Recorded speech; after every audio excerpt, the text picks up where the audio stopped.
কক্সবাজারে প্রথম দিন আমরা কোথায় কোথায় গিয়েছিলাম তা সবটাই তোমাদেরকে দেখিয়েছিলাম আগের ভিডিওতে। এই ভিডিওতে তোমাদেরকে দেখাবো কক্সবাজারের দ্বিতীয় দিন আমরা কোথায় কোথায় গিয়েছিলাম।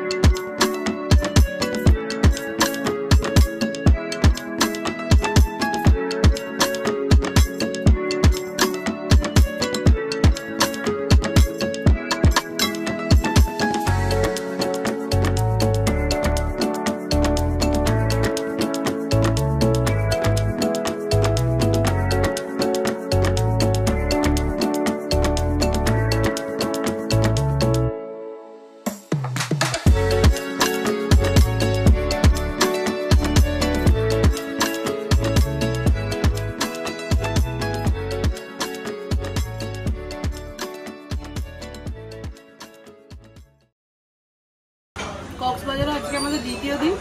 চলে এসেছি সকালে ব্রেকফাস্ট করতে, আবার তেল ছাড়া পরোটা, এটা একটা আলুর সবজি, এখানে আছে মুগের ডাল, সবজি নিয়েছে, আরও একটা তেল ছাড়া পরোটা।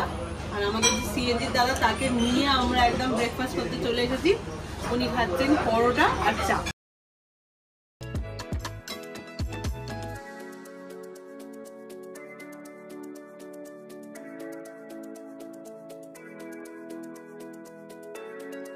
কক্সবাজার সমুদ্র সৈকত থেকে 25 কিলোমিটার দূরে রয়েছে এই উপবন পর্যটন কেন্দ্র।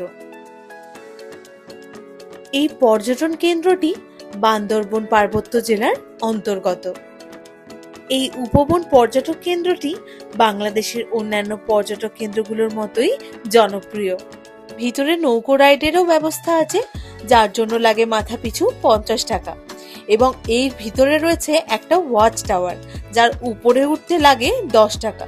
তবে তোমরা যদি প্যাকেজ হিসেবে বুক করো তাহলে লাগবে 70 টাকা। এই পর্যটন কেন্দ্রে ঢোকার বাইরেই রয়েছে টিকিট কাউন্টারের ব্যবস্থা। এবার টিকিট কেটে আমরা ভিতরে ঢুকলাম। ভিতরটা সবুজে ঘেরা অসাধারণ পরিবেশ এবং খুব সুন্দরভাবে সাজানোও রয়েছে।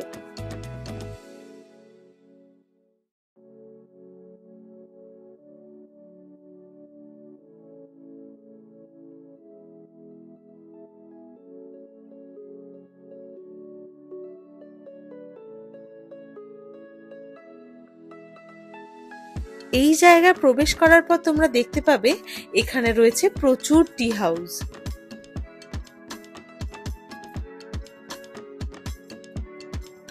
এই জায়গাটি পার্বত্য অঞ্চল হয়, এখানকার আবহাওয়া কিন্তু বেশ ঠান্ডা ঠান্ডা। এই পর্যটন কেন্দ্রটির ভিতরে রয়েছে নাইখংছড়ি লেক, যা দু পাহাড়ের মাঝখানে কৃত্রিমভাবে খনন করে তৈরি করা হয়েছে। এছাড়াও রয়েছে ঝুলন্ত সেতু ও ওয়াচ টাওয়ার।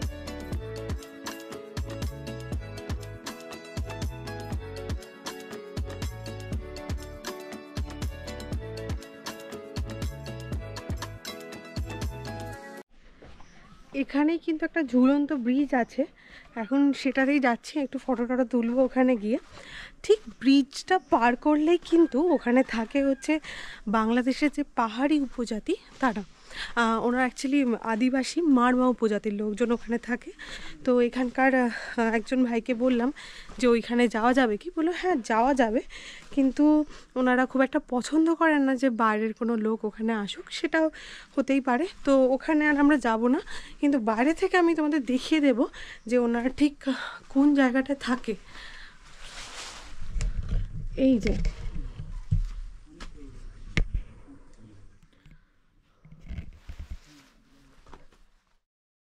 নাইখংছড়ি হ্রদের উপর দিয়ে যে ঝুলন্ত ব্রিজটি রয়েছে তার উপর দিয়ে হেঁটে গিয়ে তোমরা দেখতে পাবে বাংলাদেশের পাহাড়ি উপজাতি মারমা উপজাতিদের গ্রাম।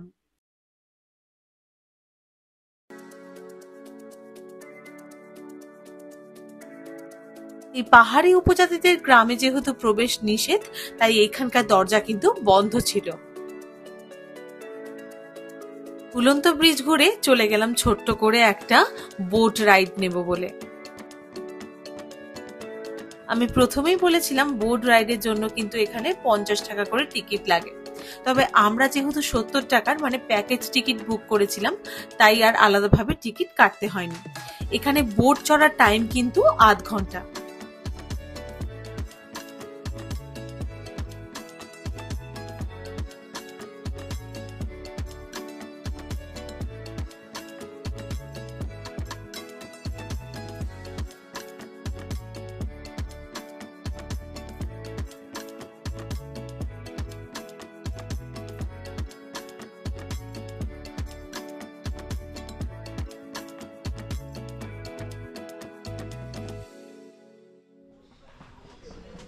এই যে এখন যে ওয়াচ টাওয়ারটা আমরা উঠবো, এখান থেকে কিন্তু বাংলাদেশ মায়ানমারের বর্ডার দেখা যাবে। দেখা যাক, ওপরে উঠতে কিন্তু একটু কষ্ট, প্রচুর সিঁড়ি।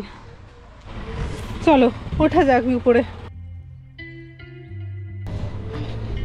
জীবন শেষ, সিঁড়ি শেষ হচ্ছে না, এখনো আছে।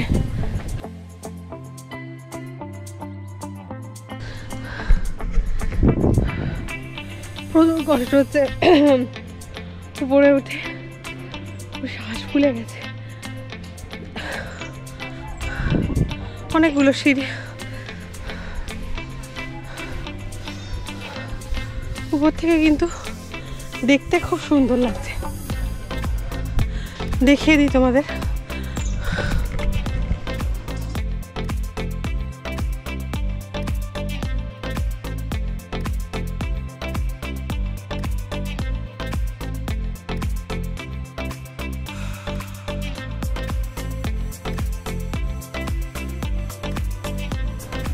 ওই যে উপরটা খুব সুন্দর, সবুজ প্রকৃতি ঘেরা জায়গাটা কিন্তু খুব সুন্দর, একদম নিস্তব্ধ নিলিবিলি, বাংলাদেশের শেষ প্রান্ত। দূরে যে যত পাহাড় দেখা যাচ্ছে ওগুলো কিন্তু সব মায়ানমারের পাহাড়। চলো এখান থেকে এবার যাওয়া যাক, যাই হচ্ছে সিএনজির দিকে। এই যে আমাদের সিএনজি নিচে দাঁড়িয়ে আছে, ওই যে সামনেটা পার্কিং, আর এই হচ্ছে ভিতরের এন্ট্রান্স।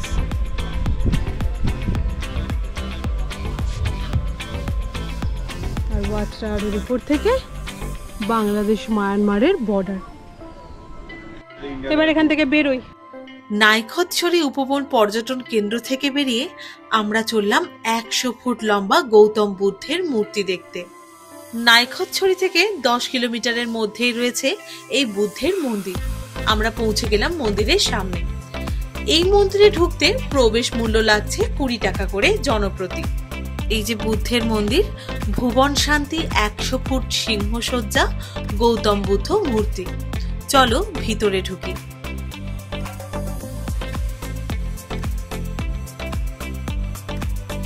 মন্দিরে প্রবেশের আগেই কিন্তু এখানে জুতো ছেড়ে আমরা চললাম উপরের দিকে।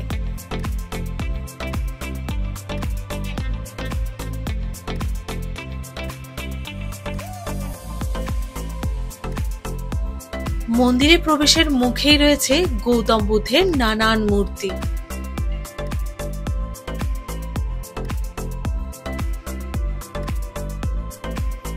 ভুবন শান্তি 100 ফুট সিংহসজ্জা গৌতম বুদ্ধ মূর্তি বাংলাদেশের কক্সবাজারের রামুতে অবস্থিত। এশিয়ার সর্ববৃহৎ বুদ্ধ মূর্তি এটি।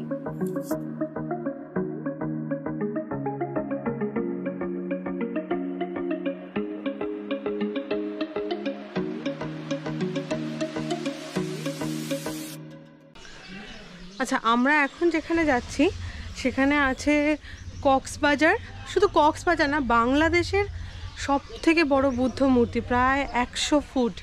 তো এই জায়গাটাকে বলে রামু চা বাগান। ভীষণ সুন্দর জায়গা, দেখাই উপরে গিয়ে তোমাদের। এখানে সিঁড়ি আছে অনেকগুলো, কিন্তু সিঁড়ি উঠতে কষ্ট নেই, কারণ সিঁড়িগুলো ভীষণই ছোট ছোট।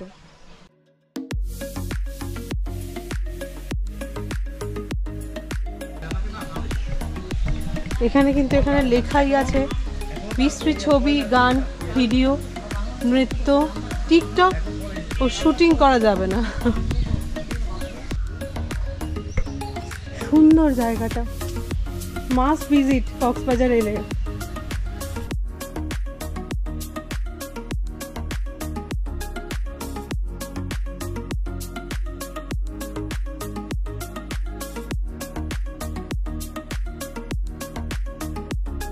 2006 সালে ব্যক্তিগত উদ্যোগে সোনালী রঙের 100 ফুট দৈর্ঘ্যের এবং 60 ফুট উচ্চতার মূর্তিটির নির্মাণের কাজ শুরু করেন শ্রীমৎ করুণাশ্রী ভিক্ষু। 2009 সালে এর নির্মাণের কাজ শেষ হয়। পূর্বে 2002 সালে প্রায় 2 একর জায়গার উপর এই বৌদ্ধ মূর্তিটি প্রতিষ্ঠা করা হয়।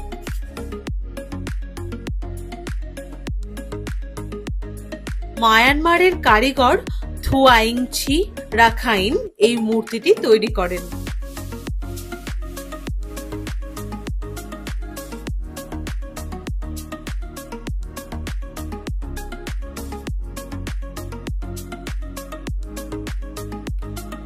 এই মূর্তিটি তৈরি করতে কয়েক কোটি টাকা খরচ হয়। প্রতি বছরই শ্রীলঙ্কা, চীন, জাপান, থাইল্যান্ড, নেপাল, ভুটান সহ বিভিন্ন দেশ থেকে বৌদ্ধ ধর্মাবলম্বী মানুষজন আসেন এই মূর্তিটি দর্শন করার জন্য। তোমার থাইল্যান্ডের কথা কিছু মনে পড়ছে? হ্যাঁ, থাইল্যান্ডের ওয়াটপো এরকম একটা বিরাট বড় বুদ্ধা কিন্তু ওখানে ছিল। ওখানে দেখেছি, তারপর বাংলাদেশে দেখলাম।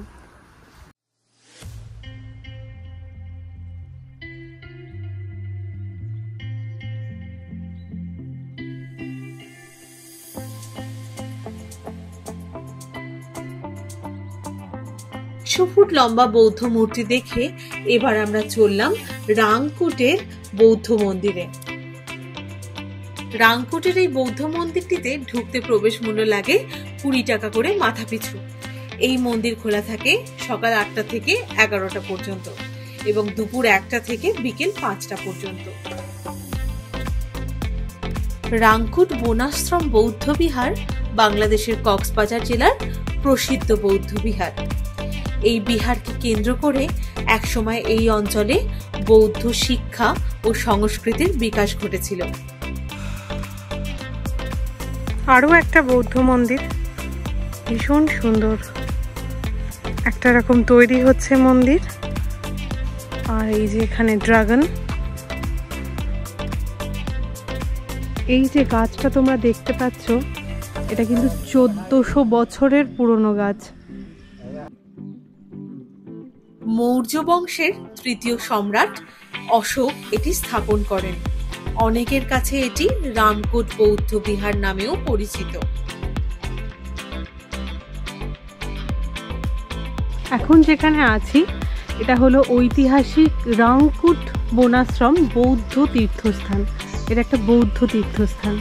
উপরে যাই, তোমাদের দেখাই যে উপরে কি আছে। এই জায়গাতেই আরো 30টি বৌদ্ধ বিহার থাকলেও এই জায়গাটি বৌদ্ধ ধর্মাবলম্বীদের কাছে বেশ গুরুত্বপূর্ণ। মন্দিরের সামনে কিন্তু জুতো ছেড়ে আমি উপরের দিকে যাব।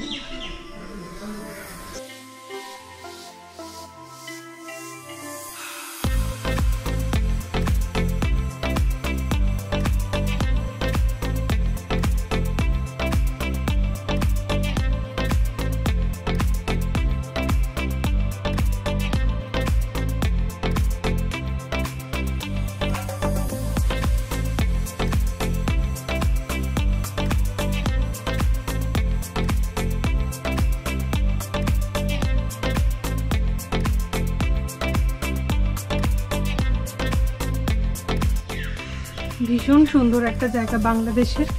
এটা কিন্তু কক্সবাজার জেলায়।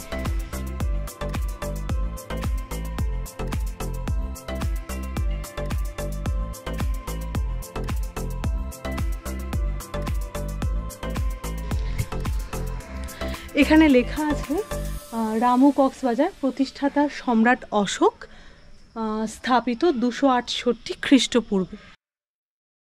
সিঁড়ি দিয়ে উঠে এসে এটি হলো মন্দিরের প্রধান প্রবেশদ্বার।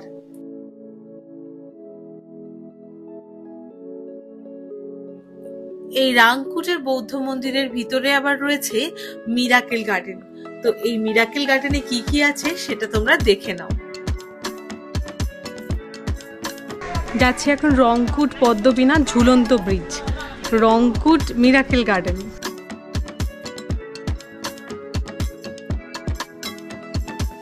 এই পদ্মবিনা ঝুলন্ত ব্রিজটি পার করে আমরা যাচ্ছি মিরাকেল গার্ডেনে। রাংকুট পদ্মবিনা ঝুলন্ত ব্রিজ।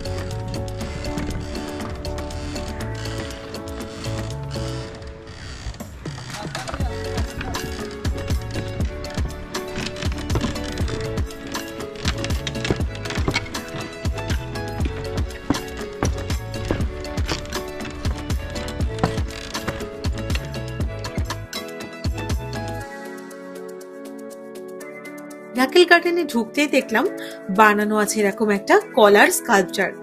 এখানে দাঁড়িয়ে কিন্তু তোমরা মজাদার মজাদার সেলফি তুলতে পারবে। এখানে একটা তরমুজ আছে যার সামনে দাঁড়িয়ে মানুষ ছবি তুলতে পারবে। ওইদিকে কলা ছিল, আর সামনে দেখি কি আছে, সামনে আছে ডাব। এই যে ডাব লেখা আছে, কিন্তু এখানে চোখ ও মন দিয়ে দর্শন করুন, হাত দিয়ে স্পর্শ করবেন না। এগুলো হচ্ছে এখানকার পাহাড়ি মুরগি। রাংকুট বৌদ্ধ মন্দিরে কিন্তু রয়েছে থাকার ব্যবস্থাও।